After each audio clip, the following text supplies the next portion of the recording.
दिल्ली के लाल किला के पास 10 नवंबर की शाम हुए धमाके की जांच में एक नया और चिंताजनक खुलासा हुआ है, जो न सिर्फ स्थानीय बल्कि राष्ट्रीय सुरक्षा के लिहाज से भी गंभीर है। पुलिस और जांच एजेंसियों के सूत्रों के मुताबिक ये एक संगठित और लंबे समय से चल रही साजिश का हिस्सा थी, जिसकी रूपरेखा और कार्यान्वयन दोनों एक साथ किए जा रहे थे।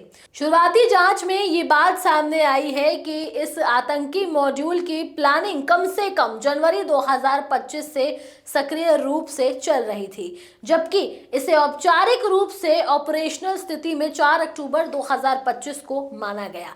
यानी लाल किले धमाके से 37 दिन पहले ही नेटवर्क ने नियमित गतिविधियां शुरू कर दी थी।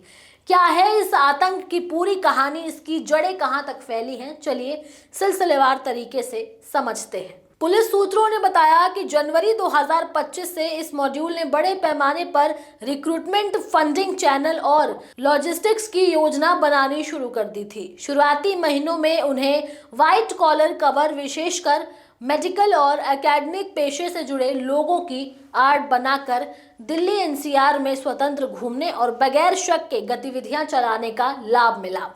इसी कड़ी में कई आरोपियों ने डॉक्टरी या प्रोफेसर का रूप लिया, जिससे उन्हें अस्पतालों, कॉलेजों और शैक्षणिक संस्थानों के माध्यम से आवागमन की कवायद करने में आसानी मिली। इन्वेस्टिगेशन के दौरान ये भी सामने आया कि मॉड्यूल ने 4 अक्टूबर 2025 की शादी सभा को नेटवर्क एक्टिवेशन के रूप में उपयोग किया।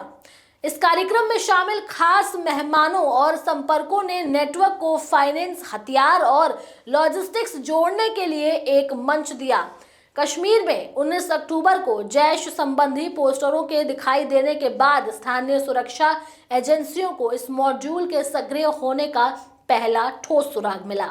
सबसे पहले प्रमुख खुलासों में से एक था गुरुग्राम कनेक्शन। जांच में पाया गया कि मॉड्यूल ने दिल्ली, गुरुग्राम, फरीदाबाद क्षेत्र में टेंशन फ्री मूवमेंट के लिए गुरुग्राम में रजिस्टर्ड एक सफेद i20 का इस्तेमाल किया। कार मोहम्मद सलमान के नाम पर दर्ज की गई थी और मार्च 2025 में इस कार को आरोपियों ने मोबाइल लैब में तब्दील कर लिया। विस्फोटक निर्माण और परिवहन के लिए यही कार विस्फोटक लेकर दिल्ली में आई और उसी के जरिए से 10 नवंबर को धमाका हुआ। जांच के दौरान इसी कार को ट्रैक करके कई अहम सुराग हाथ आए हैं। इसके साथ ही मॉड्यूल ने धौज के अल फलाह यूनिवर्सिटी को अपने ऑपरेशन का केंद्र बिंदु बनाया था और एक शैक्षणिक संस्थान होने की वजह से इस तरह के संस्थानों पर शक करना मुश्किल होता है। इसी कवच का लाभ उठाकर आरोपी विभिन्न जगहों पर आराम से आवागमन करते रहे। पकड़े गए अधिकांश आरोपी का पेशा मेडिकल क्षेत्र से था। कश्मीर के पुलवामा जिले के कोयल गांव के दो साथ पढ़ने वाले डॉक्टर मुजम्मिल और डॉक्टर नबी, उनका घर मात्र 800 मीटर पर था, नेतृत्वकारी भूमिका में निकले। जांच में कहा गया कि मुजम्मिल को गिरफ्तार कर लिया गया है, जबकि उमर धमाके में मारा गया है। इतने बड़े धमाके के पीछे आतंकियों की मंशा को जानना थोड़ा मुश्किल जरूर था, लेकिन इसमें भी जांच अधिकारियों ने यह बताया कि 200 से अधिक शक्तिशाली आईईडी तैयार करने की योजना बनाई गई थी। विस्फोटक स्थानीय सोर्स से अमोनियम नाइट्रेट इकट्ठा किए जा रहे थे, जिनकी क्षमता बड़े पैमाने पर नुकसान पहुंचाने की थी। कई पहलुओं में ये साजिश 26/11 की याद दिलाती है। उच्च वैल्यू टारगेट्स, फिदाइन स्टाइल कार्रवाई और वैश्विक स्तर पर ध्यान खींचने का इरादा। पुलिस का भी ऐसा कहना है कि यदि प्लान नाकाम रहता तो सुसाइड मिशन भी स्कीम में शामिल था, ताकि अधिकतम नागरिकों की हानि सुनिश्चित की जा सके। मुंबई 26/11 में इस्तेमाल आज एक समुद्री मार्ग से लाया गया था। ये मॉड्यूल अमोनियम नाइट्रेट जैसी लोकल सामग्री का इस्तेमाल कर रहा था, लेकिन प्रभाव के लिहाज से दोनों खतरनाक माने जा सकते हैं। आतंकियों का 26/11 वाली स्थिति पैदा करने का इरादा था। जांच की शुरुआत कश्मीर में पोस्टरों की सूचना से हुई। उसके बाद सीसीटीवी फुटेज, फोन सर्विलेंस और लोकल इनपुट ने मामले को आगे बढ़ाया। 31 अक्टूबर को डॉक्टर आदिल का फुटेज पोस्टर लगाने वाले इलाके में देखा। फोन सर्विलेंस ने पाकिस्तान स्थित हैंडलर्स के साथ उनके संपर्कों को रेखांकित किया।